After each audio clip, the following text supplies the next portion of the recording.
Well, it's Tuesday.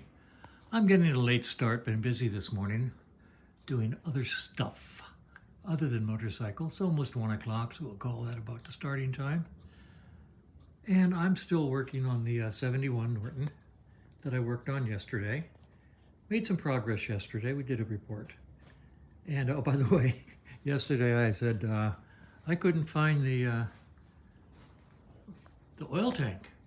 It should be up on that shelf. Well, I forgot that it's down on the shelf below it. Way down there under the covers, I put it down there on that, during the rearranging, I put it on that bottom shelf, and then I covered it with paper towels and then a soft towel. So the oil tank and the side cover and the chain guard are down there. So they've been found. Okay, over here, coils are in place. I'm going to run the wires from the mag pickup to the black box, which is in here, and hook it to the coils, get that ignition system completely installed. I'll do that now. I have a bike coming in here at 1 o'clock, they say, so any minute now. I painted the new horn. It's up here. It's black now. So that's painted. I'll probably hang that today. Still have parts over here on the bench. The speedometer cable will be an easy install. I might go ahead and install all the LED lights. They're easy install. This is the horn switch that we're going to put on horn and high beam, low beam. It'll go on the left handlebar. This is a kill button. It's a nice little kill button. I'll put it on the right hand handlebar. These, I think, will mount the front of the gas tank if the threads match. And then this might be part of the rear fender mount. It might not. These are rubbers for underneath of the gas tank. These are bits and pieces. I think these two are primary suspects, the usual suspects, that are going to mount the left side cover on this fastback. These I'm not so sure of. These look like standard Roadster.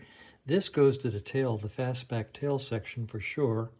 And this would be for a Roadster, I think. I'm not sure. I don't know. It never worked on a fastback before, so it'll be interesting to see how these mount and work. So that's where we are. Got some pieces up here. I know that these do fit the Norton. These came as part of an order under different part numbers. I'm not sure exactly where they go yet. This is the hold down strap for the tank. These are seals and O-rings and stuff that at this point in time are extra. And this box has a bunch of stuff that's going to go back on the bike in some way or another. And I'll keep you apprised. That's where we are. These are all bags of bits that came with the bike. And all nicely sorted, but basically from other bikes, I do believe. So that's the status of the fastback. That's the space, lots of washers, bolts, washers, nuts, spacers. Oh, it's a treasure hunt. So that's where we are. I'm going to work on this for a while, bring in a Triumph that's on its way in. The BSA is ready to go out. And here comes the Triumph right now, even filling up even as we speak. It's a pretty bike. So that's what's going to come in. Didn't have that last time. I don't think so. Well, it's about, oh, it's 3 o'clock already, my goodness. Let's see. I ran the wire from here all the way up the fork to here. I have it held in place with 2 nye ties here and here. I also made a loop here and put the speedometer wire through there so that it can flex and move around. I don't like to tie cables down. Cables need to flex, so I do this little trick just so it can have some room to move. The wires come up here and connect to the black box here. This is called service loop. It's extra wire. Give you flexibility, nothing's hanging, nothing's pulling. And if you have to move wires around, you've got the extra wire. Positive going to this connector and negative over here. And the connecting wire between the two, I always use a neutral wire, gray. It's neither fish nor fowl. It's not positive, it's not negative. It takes positive to the negative. So I make it a different color, and I ran it up here and over so it follows the contour of all the other wires. Just so nobody gets confused and wonders whether that should be red or black. I have one more wire to run. That's from the second positive terminal, and it needs to go to ground. Now I'll show you what I'm going to do with this ground. I've got a nice ground point here. I have scraped away all of the powder coating. I don't like powder coating. I don't like powder coating. So anyway, I've scraped away down to bare metal. Did that with a X-Acto knife. And down here, I have a nice ground wire that I salvaged out of a wiring diagram, a wiring harness, and it's going to go right here and be bolted down. Now I'm going to stop the video for a moment and show you how I'm going to bolt it down and why. But before then, I'll show you something cool. I took these little cutters and I ground away the face so that they're perfectly flush. Let me see if I can zoom in. Okay. That way, when you use these to cut the ends off of nylon tie straps, nye ties, you get a nice flush cut, nothing sticking out to scratch the next guy. Okay, so when you cut them away and they leave a sharp edge, they hurt. So I made these cutters flush cuts. You can actually buy flush cutters. I just ground these down because they're inexpensive, and that's the only thing I use them for, is doing nylon tie straps. The next thing I'm going to show you is a bolt with a star washer, and I'm going to show you how that star washer is important and how it comes into play when I put this ground wire here. I'm going to set up the tripod and we'll talk about that. Oh, and by the way, while we're down here, I'm going to show you, these are my strippers, and they're really expensive, but they're really, really nice. Do a beautiful job of stripping wire.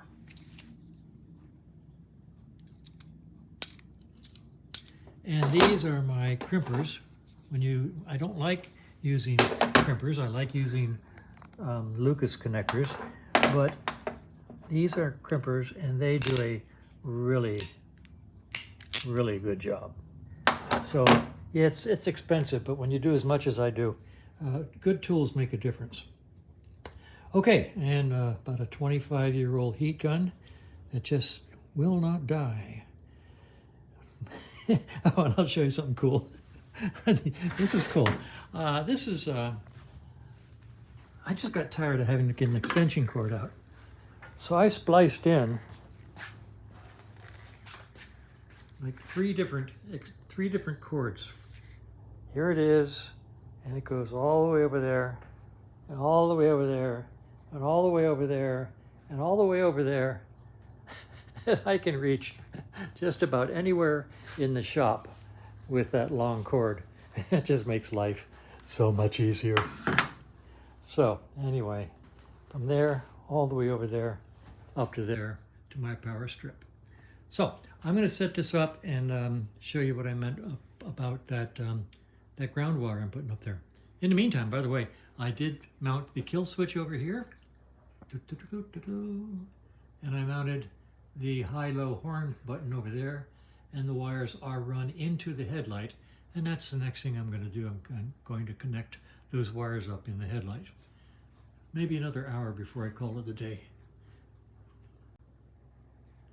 All right, let me show you what I was talking about, hooking up this ground wire. Like I said, I salvaged this from an old wiring harness. Nice, solid, put a little shrink on it, make it look better. And I'm going to put it right here as a ground point for several reasons. First of all, take a bolt with a flat washer on top of the connector and a star washer underneath of it, so that the star washer is between the connector and the bolt. Why? Well, what it does is the star washer cuts into the metal both of the wire and of the frame, and makes sure you've got a really good connection.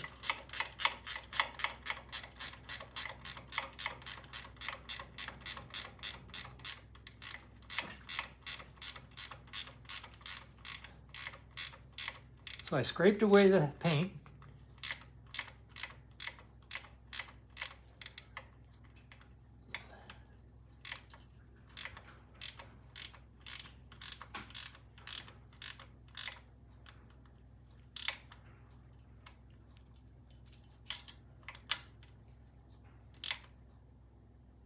Got it nicely bolted down.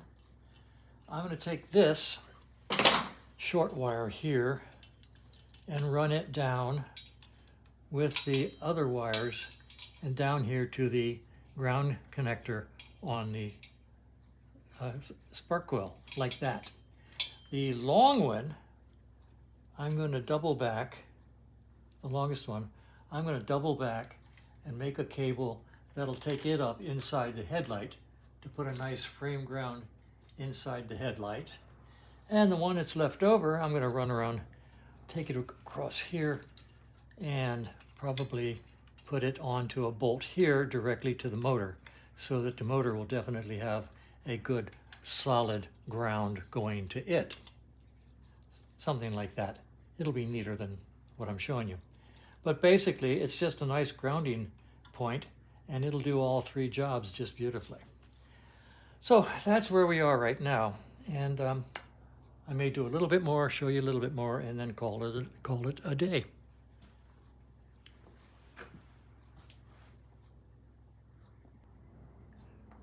All right, it's about 20 to 4. We'll call that 3:30 or so. End of day. I'm tired. I'm going to call it an end of day. I finished up the wiring, the ground wires on there nicely. Run up through here. I took the second one and ran it down the frame like so, and down here into this bolt on the mount. So it's nicely grounded directly into the engine.